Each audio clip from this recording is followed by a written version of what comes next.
तो कोई ना या नाल असी हासे अज मुलक ते मान करे ना है। उदो कोई ना या नाल असी हासे अज मुलक ते मान करे ना है। कुर्बानियां गुजरे वक़्त दियां वहंदा हौली हौली तू विसरे ना है। ते नप उंगली टुरन सिखावण दे वदा अजर अनोखे देना है। ओए अज दर्द खलो के टिबियां ते कदसां दे नाल मिचेना है। ते काई शह वंड मगरू लै गए नी मुखलस मजबूर ते चले। काई शह वंड मगरू लै गए नी मुखलस मजबूर ते चले। गल लाल है किस्मत आलियां नू शाला होनी बख्त सवले। ते ए ठीक है सजन भी सट वैंदे जदां बग दा सूरज डले।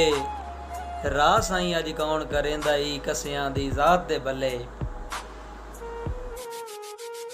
पाखामियां कदन लुटा सकदी तुरा इतना पर्द नहीं होंदा। पाखामियां कदन लुटा सकदी तुरा इतना पर्द नहीं होंदा।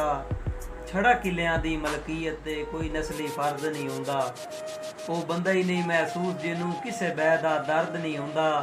छड़ी चढ़दा राज ना डिठी कर हर मोछे वाला मर्द नहीं होंदा। ते बंदे बाहर आ वैंदे ने अपनियां विचों जदों ऐन दुपार दिसींदा है। सिर देवन वाले ताबेदार होवन हम दर्द च उधार सदींदा है। बंदा उड़दा ही राज हवा दे विच थल्ले शहर दा शहर दसींदा है। होवे वक्त दा सुरमा अखियां विच उंदा कीड़ियां वांग दिसींदा है। और आखिरी दौड़ा कि साईं हाल पुछींदे न वसदियां तू सने हाल दसींदे पया। गल सख्त पंजाली गुरबत दी जग नाल जलींदे पया। तेरी मूझ तू राज कबर दे विच पल पल दफनींदे पया। ना मरन दा मकसद ए तां नहीं कि असी वाकई जींदे पए हां।